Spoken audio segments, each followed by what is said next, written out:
Today, we're gonna do a deep dive into a real-world shootout between the iPhone 16 Pro and the ZV-E10 Mark II. I have pushed both of these cameras to their absolute limits to uncover their true image quality potential. This way, you can make an informed purchasing choice.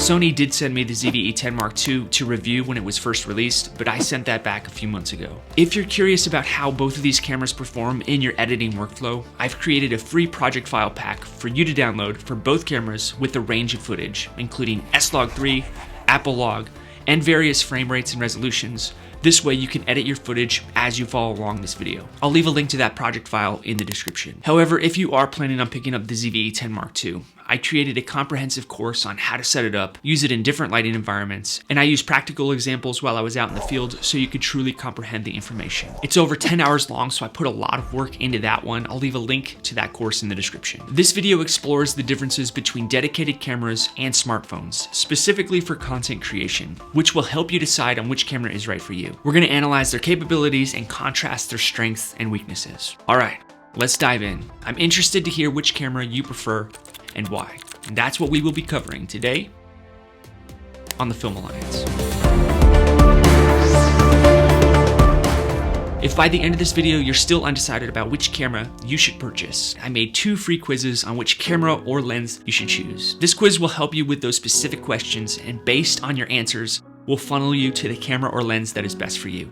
I'll leave a link to that video guide and those free quizzes in the description. The APS-C lenses I'll be using for the ZV-E10 Mark II for these comparisons are as follows. The kit lens, which is a 16-50 f3.5 to 5.6, as if this was the only lens you could afford and you wanted to just go out and start shooting. The Viltrox 13mm f1.4 for some wide shots, for some vlogging, expansive urban landscapes like shooting city lights and skyscrapers. The TT Artisans 25mm f2 to test out the different skin tones. It is a documentary lens for some macro and some vertical content. And the Sony Sonar 24mm f1.8. I didn't manually select the lens for the iPhone because it automatically switches between lenses when zooming in and out. However, I know that using the native lens without zooming will provide the highest quality. So I mostly use the 1X camera for the iPhone. I shot in all different lighting environments to really be able to see all of the differences. Let's focus on some of their highlights and pricing and what they can do. The iPhone 16 Pro has a 48 megapixel sensor that can shoot in 4K up to 120 frames per second.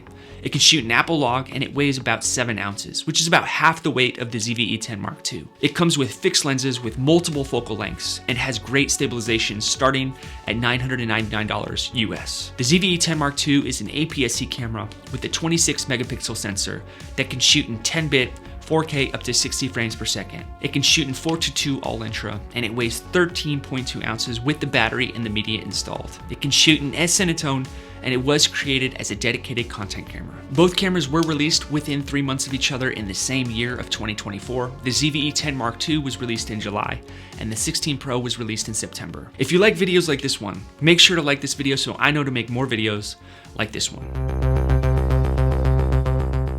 When you compare the 16 Pro to the ZV-E10 Mark II, you'll notice a significant difference in body design, size, and weight.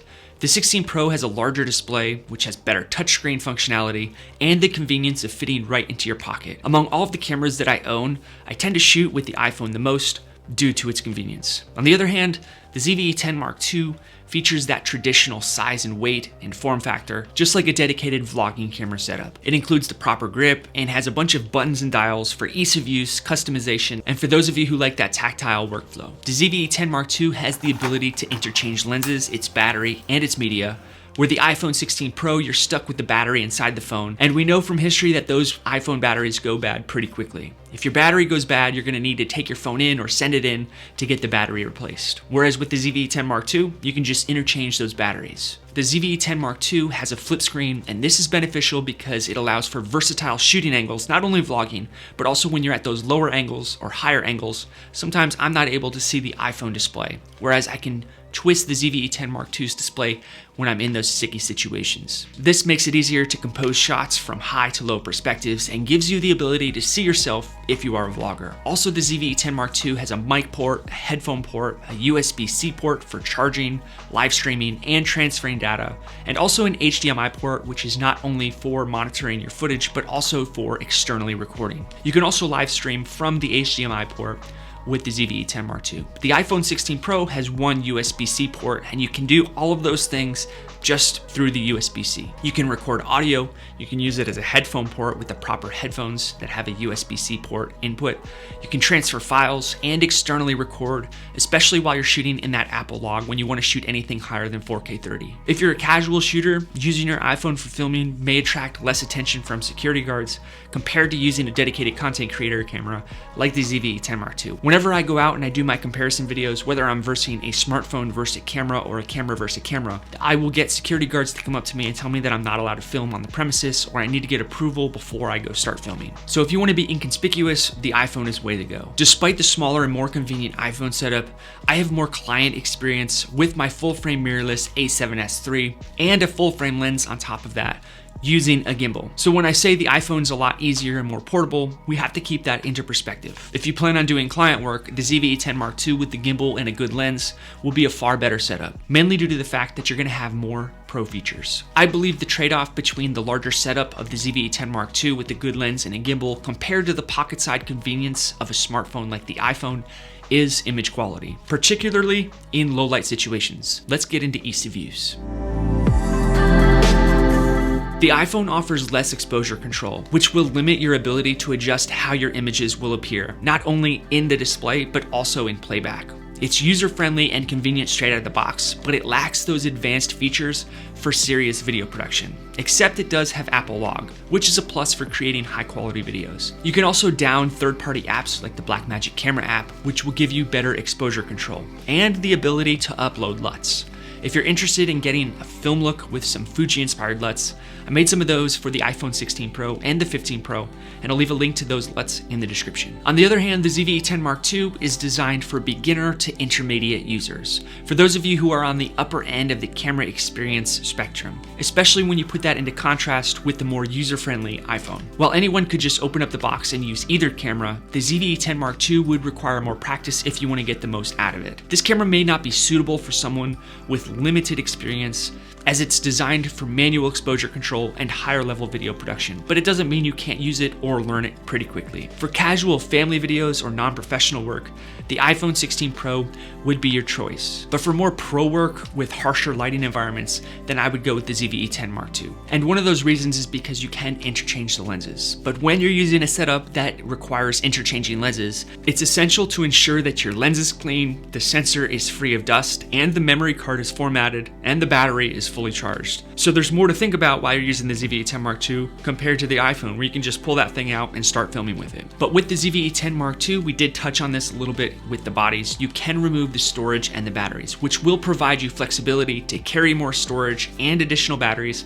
which means you'll be able to shoot longer. In contrast, when the iPhone 16 Pro runs low on power and storage, your options are going to be pretty limited to either using a power bank or going to your computer, offloading all of your footage, and then going back out and continue to film. Now, you could record externally with the iPhone 16 Pro, but you would have to bring SSDs with you. I guess that's not a big trade-off, but you would have to invest in those external SSDs, and they can get pretty expensive. The 16 Pro offers a bigger and more user-friendly playback interface compared to the ZV-E10 Mark II.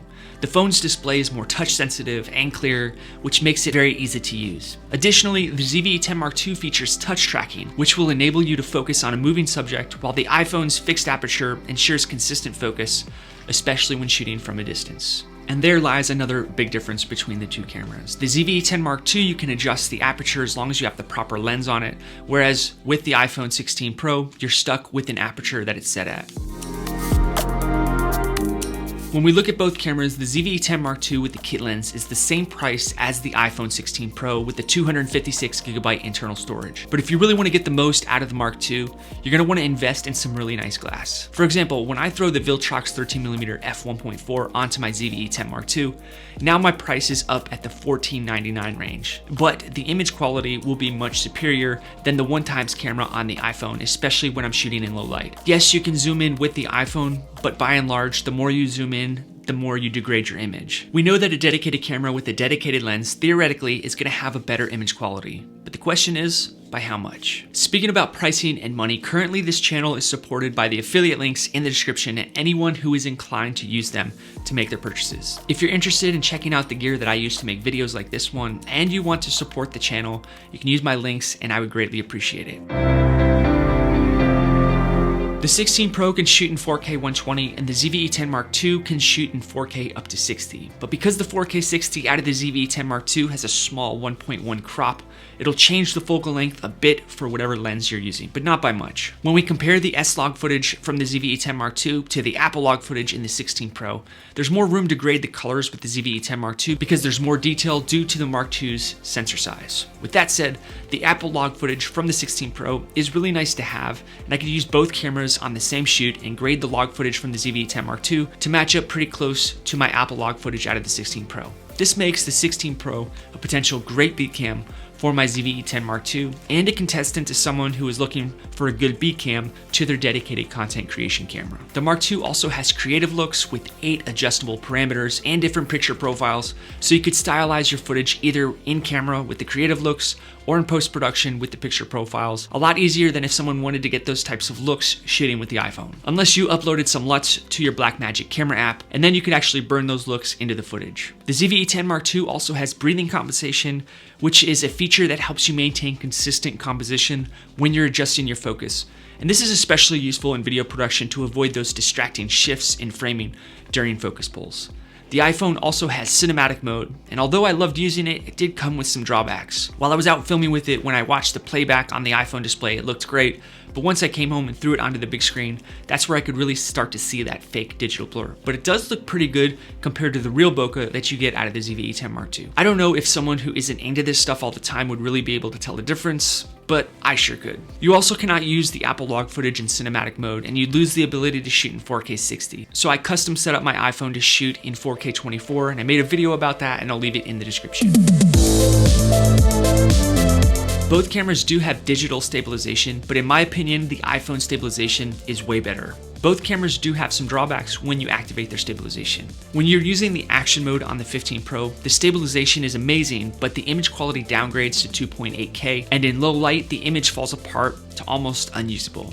You even get a little warning message that will tell you more light is required if it detects you're in a low light situation while you're using that particular stabilization mode. Either way, when I activate the action mode on the 15 Pro and the lighting is right, the stabilization is going to blow the ZV-E10 Mark II out of the water. Also, the ZV-E10 Mark II crops in quite a bit when you turn on active stabilization. That's why I recommend picking up a gimbal and turning off active stabilization so you don't lose any of that resolution in your video. Don't forget that every time you crop in, you're losing sensor area, and this will give you poor low light performance. Whether you're vlogging or just going handheld, the footage from the iPhone looks close to gimbal-like footage. But I do find it interesting that when you're shooting with the iPhone in real time, you don't see any of that stabilization. It actually happens in post. So when I'm actually filming with my iPhone 16 Pro, it looks pretty shaky, but then I'll go to play back that same exact video clip and it looks super smooth. The ZV-E10 Mark II on the other hand is decent, but definitely not gimbal-like, unless you throw that footage through something like Catalyst Browse. I'm not a big fan of having to throw my footage through an extra piece of software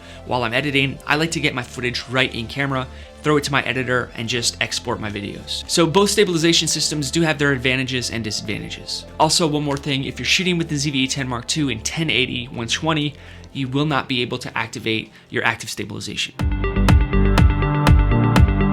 The ZV-E10 Mark II has a 26 megapixel sensor, and the iPhone 16 Pro has a 48 megapixel sensor. And in my tests, when we started to scale in, I found that the iPhone had a more digital, sharpened look than the ZV-E10 Mark II, which had more of a natural look. But I think the combination of lower megapixels on the ZV-E10 Mark II paired with the bigger sensor matched up evenly with the iPhone 15 Pro when we didn't scale in at all. Both these cameras did an outstanding job when it came time for me to do some green screen work. And I could use both of these product shots in a professional setting with any background. So if you do green screen work and you're on a budget, either one of these two cameras will do great. If you wanted to vlog with either camera, you would have a hard time with the 16 Pro because of not being able to see the display. You could use the front-facing screen, but the image quality and sound quality will drop off quite a bit. The ZV-E10 Mark II, on the other hand, has a flip-out screen. And this is super helpful, especially if you're like me and you like to record headshots like this, and I want to be able to see what the frame looks like before I press the record button. Whereas with the iPhone, I'd kind of be guessing, and then I would have to watch the playback and hope that I wasn't cropping out at all. Also, the ZV-E10 Mark II has audio directivity, either the front, the back, or you can set it to auto, so a lot more control on where the audio input is coming from. The ZV-E10 Mark II also has a built-in cinematic vlog set aspect ratio of 2:35:1, where it automatically sets it to 24 frames per second, and you can do 5 different looks with 4 different moods. Let me know if you'd like for me to go out and attempt to make a cinematic looking video with the cinematic vlog set. All right, here we are with the iPhone 16 Pro, testing out that image quality in this low light condition.